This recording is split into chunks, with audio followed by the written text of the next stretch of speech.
Before the age of 20, he had never lost a battle. Before the age of 30, he had conquered half the known world.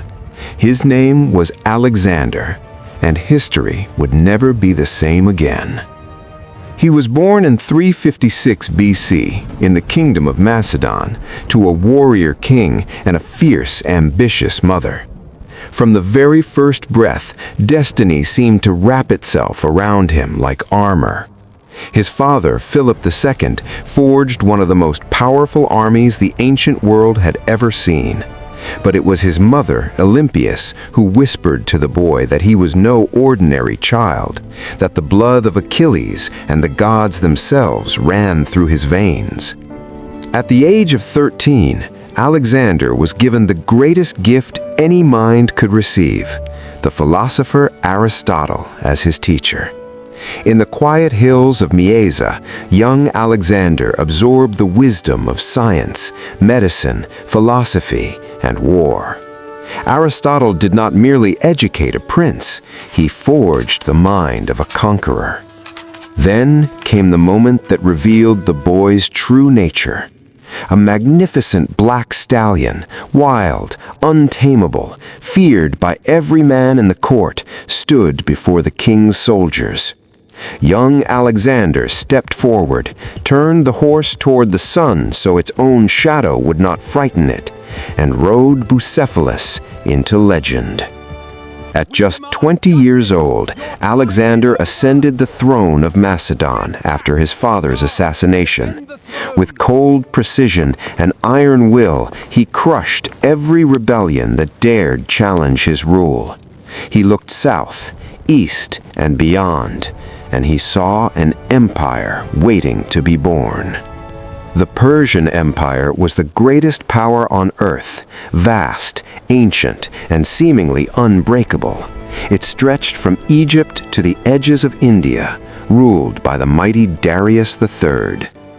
Alexander marched his army of 35,000 men across the Hellespont, the narrow stretch of water between Europe and Asia, and the world held its breath. At the Battle of Issus in 333 BC, Alexander faced a Persian army that outnumbered his forces by hundreds of thousands.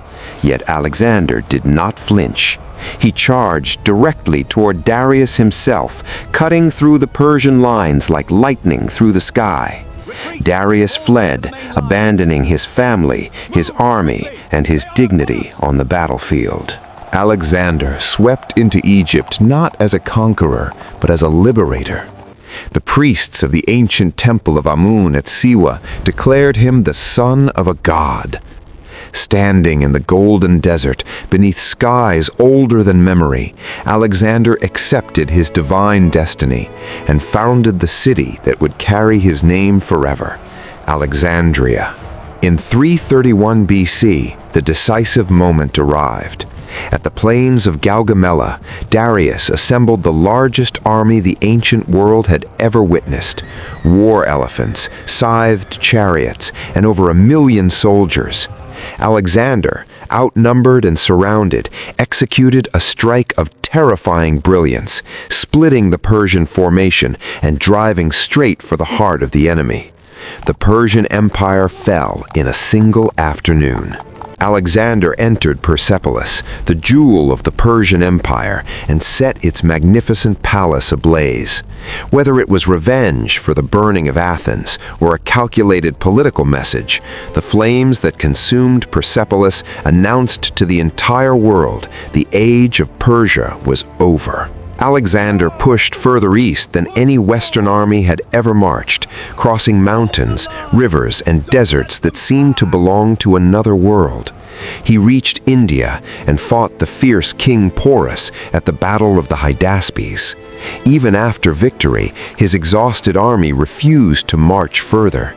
For the first time in his life, Alexander wept, not from defeat, but because there were no more worlds left to conquer. He turned back toward Babylon. The god-king who had never lost a war now battled something no sword could fight, a mysterious fever In June of 323 BC, at just 32 years old, Alexander the Great took his final breath in the palace of Nebuchadnezzar in Babylon. When asked who should inherit his empire, he whispered, "The strongest." His body was barely cold before his generals tore his empire apart. But what Alexander left behind could never be divided, a world forever changed. He had spread Greek language, art, science, and philosophy from the Mediterranean to the mountains of Afghanistan. He had opened trade routes, built cities, and connected civilizations that had never spoken to one another.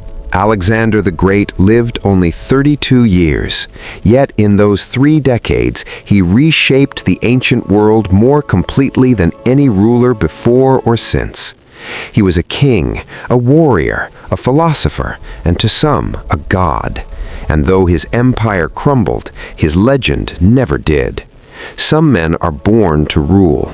Alexander was born to become eternal.